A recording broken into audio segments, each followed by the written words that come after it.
Kawai sai ta zame sai ta kama kan buran nasa nan yana tsaye cak ta tsubunna ta sa bakinta a bakin buransa.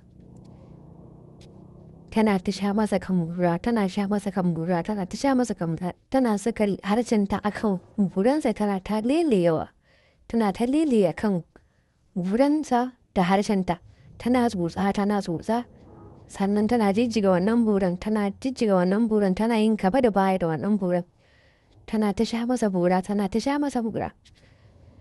taɓa masa walaƙensa, wato yayan marinansa tana ta wasa da su, mu tana sa.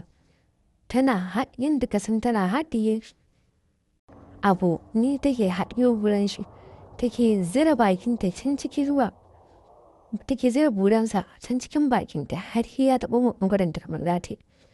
Tana ta sha masa bura shi kuma kawai nishi yake a cikin bayan gidan nan.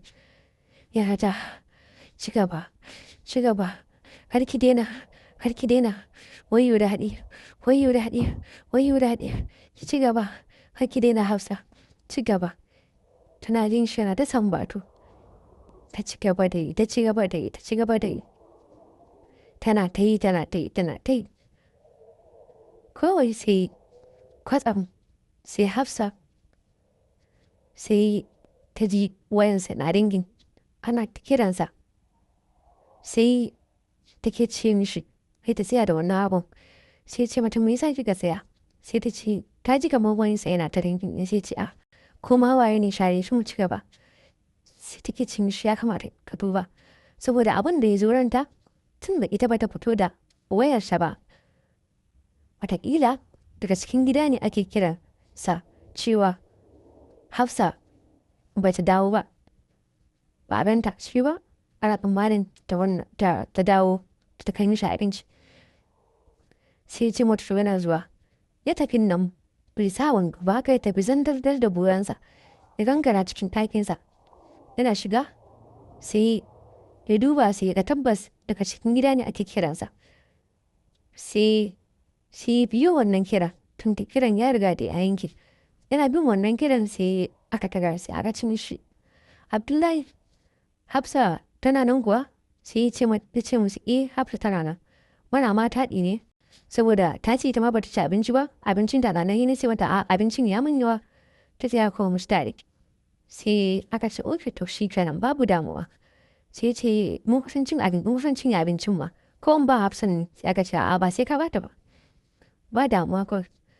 Sai ya ce to shi kenan. Sai ya katsa wannan kiran. Ana katsewa sai ya garza ya fara koma cikin bayan gidan nan.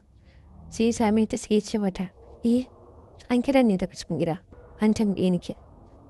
Sai ta ce ta dan ji tsoro ya ta ce mishi to ita kan bari ta tafi. Sai ce ya ce musu ma akan yana suna cin abinci ne ba su gama cin abincin ba, in sun gama cin abincin za ki koma. Sai ta ce ok to shi kenan.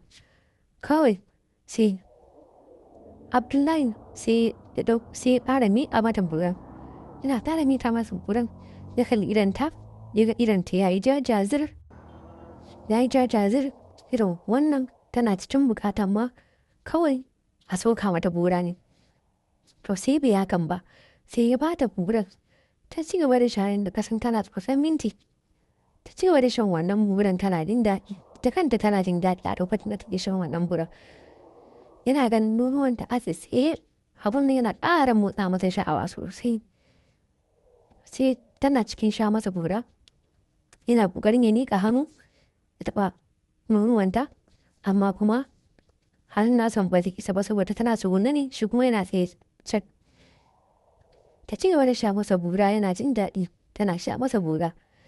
Kawai sai Abdullahi sai ƙara da ta sama sai ya ci gaba da sumbatan bakinta yana sumbatan bakinta.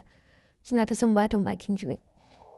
Sannan ta sa hannunta suna cikin sumbatin tana yin gaba da baya da buran tana jijjigawa tana shafa kayan buran. Tana shafa kayan buran. Tana ta shafa kayan buran. Kawai sai Abdullahi sai ƙoƙarin zai ɗiga mata kafa akan yana so ya juya ta baya yana so ya soka mata buransa a ciki. Wannan shine ƙarshen labari na yanzu. Kar ku manta ku danna wani like, ku yi subscribing sannan ku yi sharing. Sai kun ji mu a kashi na gaba.